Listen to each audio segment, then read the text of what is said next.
어느덧 하루가 저물었네요. 공기도 조금 차분해졌습니다. 그런데 오늘 유독 누군가의 마음은 여전히 뜨거운 열기로 가득 차 있는 것 같아요. 밖은 참 고요한데 속에서는 계속 무언가 일렁이고 있는 그런 기분 있잖아요. 오늘은 어떤 일들이 당신을 그렇게 화나게 했을까요? 도저히 이해할 수 없는 무례한 말들 때문에 마음이 쿵 내려앉았던 걸까요? 아니면 왜 내 진심은 늘 이렇게 전달되지 않을까 하는 답답함 때문이었을까요?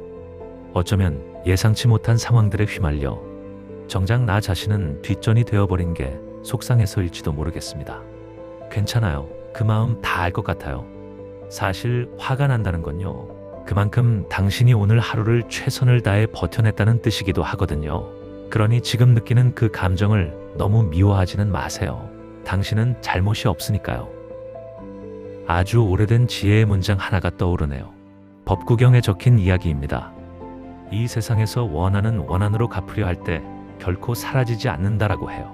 오히려 원한을 내려놓을 때만 그 불길이 비로소 잦아든다고 하죠. 우리는 흔히 누군가 나를 화나게 하면 똑같이 되갚아줘야 속이 시원할 것 같다고 생각하곤 합니다.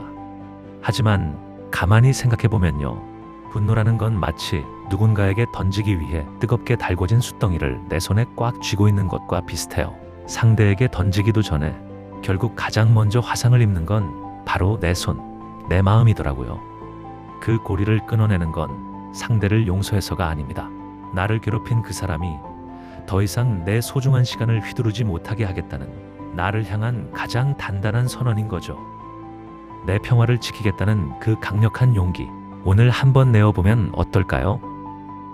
그럼 대체 어떻게 그 뜨거운 마음을 내려놓을 수 있을까요?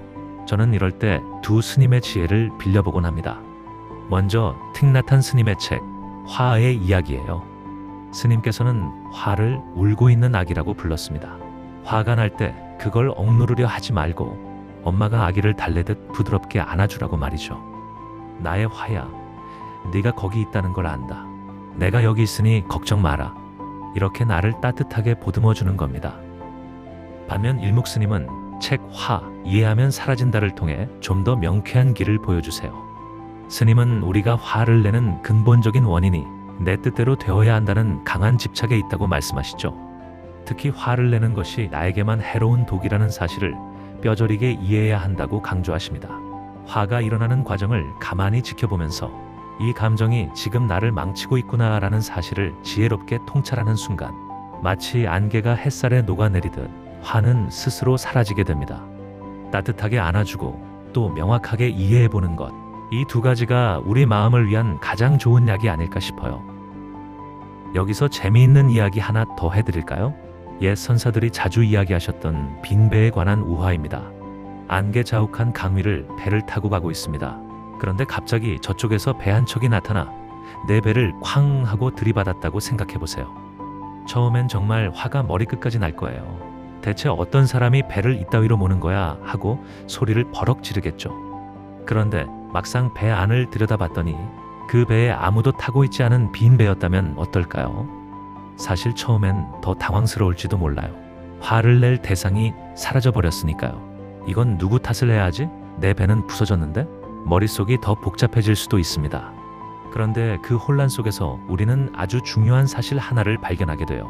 방금 전까지 나를 폭발하게 만들었던 그 뜨거운 화가 사실은 상대방의 나쁜 의도를 상상할 때 생겨났다는 걸요.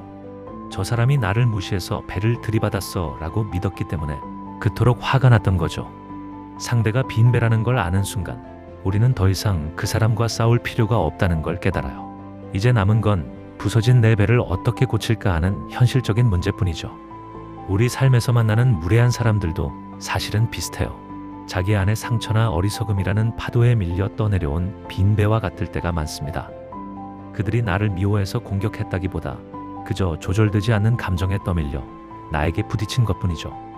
상대가 빈배라는 걸 이해하면 머릿속의 혼란은 잠시 머물다 가겠지만 적어도 그 사람이 나에게 준 상처라는 감정의 덫에서는 조금 더 빨리 빠져나올 수 있을 거예요.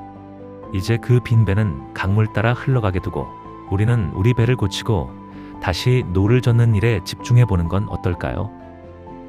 자, 이제 우리 삶을 뒤흔드는 가장 실체적인 유혹과 마주해볼까요? 불교에서는 우리 마음을 쉼없이 흔들어대는 8가지 바람, 세상 팔풍을 이야기합니다. 이 바람들은 크게 4쌍으로 나뉘어 우리를 찾아와요. 먼저 나를 들뜨게 만드는 4가지 바람이 있습니다. 원하는 것을 얻는 이익, 세상에 내 이름이 좋게 알려지는 명예, 내 면전에서 들려오는 달콤한 칭찬, 그리고 감각적인 즐거움이죠. 반대로 우리를 한순간에 무너뜨리는 4가지 바람도 있어요.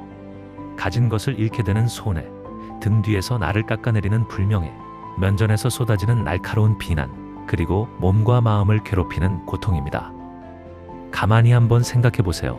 오늘 당신을 화나게 했던 그 일도 사실 이 8가지 바람 중 하나에 속해 있지 않나요? 누군가의 비난에 마음이 베었거나 당연히 내 것이라 믿었던 이익을 놓쳐버려서 화가 난 건 아닐까요? 우리는 흔히 나쁜 바람이 불 때만 화를 낸다고 생각하지만 사실은 좋은 바람이 불 때 너무 높이 떠올랐기 때문에 나쁜 바람이 불 때 그만큼 더 깊이 추락하는 겁니다. 칭찬에 우쭐해 본 적이 있기에 비난이 아픈 법이고, 얻는 즐거움에 취해봤기에 잃는 괴로움이 커지는 거죠. 지혜로운 사람은 이 8가지 바람이 불 때 그저 바람이 부는구나 하고 알아차립니다. 바람은 그저 기압의 차이로 일어나는 자연 현상일 뿐이에요. 바람 자체가 당신이라는 산의 본질을 바꿀 수는 없거든요. 누가 나를 칭찬한다고 해서 내가 갑자기 성인이 되는 것도 아니고, 누가 나를 비난한다고 해서 내가 쓸모없는 사람이 되는 것도 아닙니다. 당신이라는 산은 그 자리 그대로인데 바람만 잠시 나무를 흔들고 지나가는 거예요. 이제 그 바람에 일일이 대꾸하며 힘 빼지 마세요. 아, 지금은 비난이라는 차가운 바람이 불고 있구나. 곧 지나가겠지. 하고 가만히 중심을 잡아보세요. 바람을 멈추려 애쓰는 대신 바람에 흔들리지 않는 뿌리 깊은 나무가 되는 것. 그것이 우리가 화로부터 자유로워지는 마지막 열쇠입니다. 이제 마음속에 뜨거운 열기가 조금은 잦아들었을까요? 오늘 밤엔 당신 자신에게 조금 더 너그러워졌으면 좋겠어요. 나를 아프게 했던 상황들은 이제 마음의 방에서 내보내고 그 텅 빈 자리에 당신만을 위한 고요한 휴식을 채워 넣어보세요. 오늘 하루도 정말 애쓰셨습니다. 당신의 밤이 어제보다 조금 더 평화롭기를 진심으로 바랄게요. 편안한 밤 되세요.